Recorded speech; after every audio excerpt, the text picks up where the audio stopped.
We are living in interesting times where truth and propaganda are all mixed up, and all you have to do is push a hashtag to sell your truth.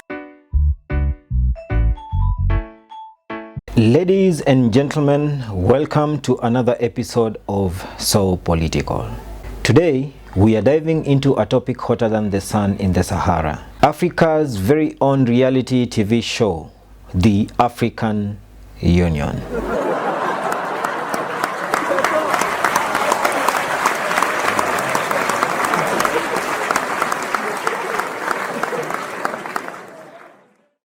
Yes, the AU.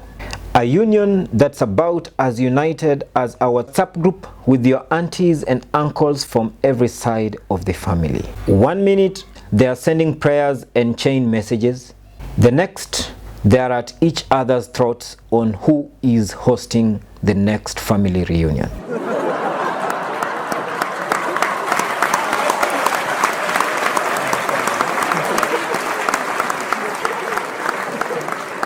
And speaking of reunions, let's talk about the latest AU summit. I swear, these summits are like those high school reunions where everyone is pretending to be doing alright, but deep down, you know someone is still living in their parents' basement. Leaders of the African Union met this week to discuss unity, economic collaboration, and the endless battle of whose speech could cure insomnia the fastest.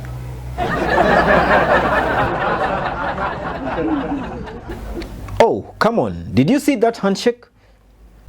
That wasn't a handshake. That was an arm wrestle to see who gets to mismanage the next development fund.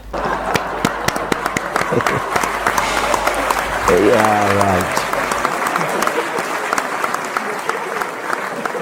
Now, let's address the elephant in the room. And I don't mean Mugabe's portrait that still hangs around for some reason. No. I mean the real issue here. Africa's identity crisis.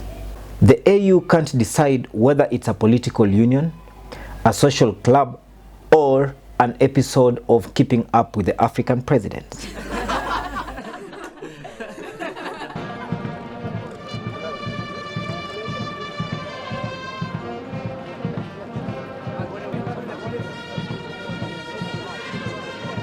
One minute they are all about, we must unite Africa against Western exploitation.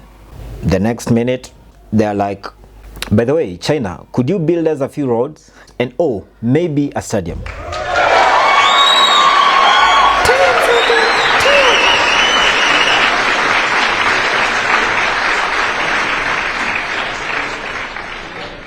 Today, as representatives of the wishes of the African peoples, I'm a great believer in unity.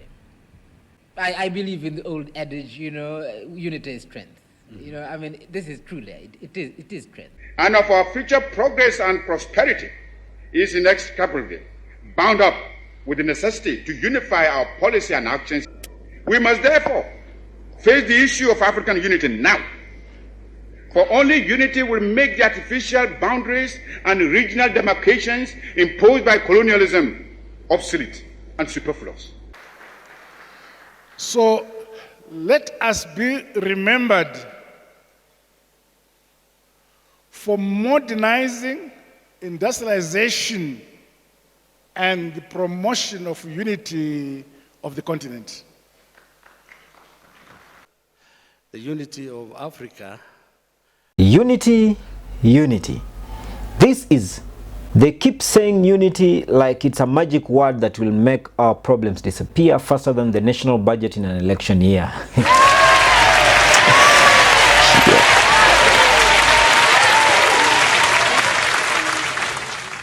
But let's be real for a moment, folks. The AU has been trying to create a united Africa, well, since before my late grandmother learned how to twerk. And trust me, that was a long time ago.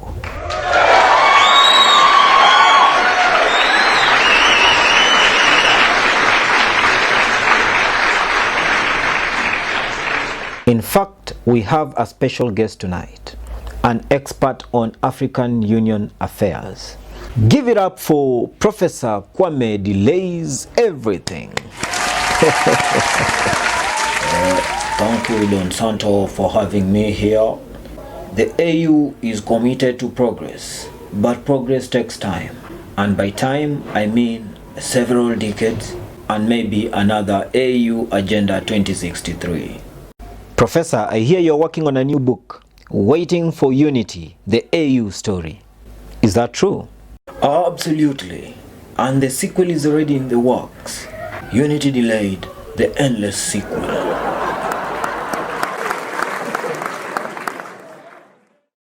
Thank you, Professor. Ladies and gentlemen, that is the reality of our beloved AU. One continent, 55 countries, a million ideas, and somehow we still can't decide on a single currency. Or, as I like to call it, the African Rubik's Cube.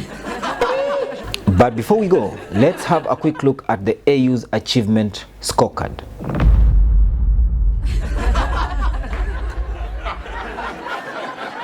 Spoiler alert, it's empty. Folks, the AU has a new anthem. No, seriously, they do. But don't worry, we don't need to learn it. They'll change it again before we even get a chance to hum the first verse.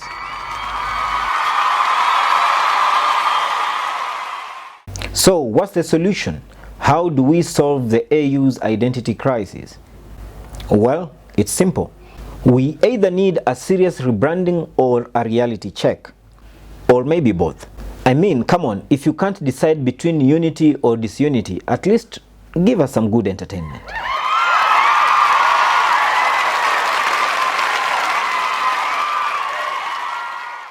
Until next time, keep your hands clean, your heart united, and remember, Africa is not just a continent, it is a vibe. This is Don Santo, the one and only in Eastern and Central Africa, the whole world, even in Google.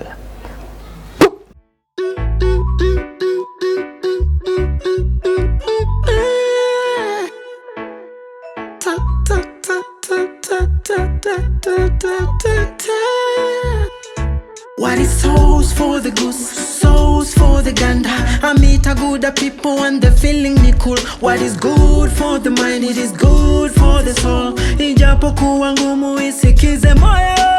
Siasa pararira wakitafuta watu, wakipata wanatamba na machupa na marova. Watoto wa watu wanapigwa tear gas. No, tear gas. Tear gas. Arambe.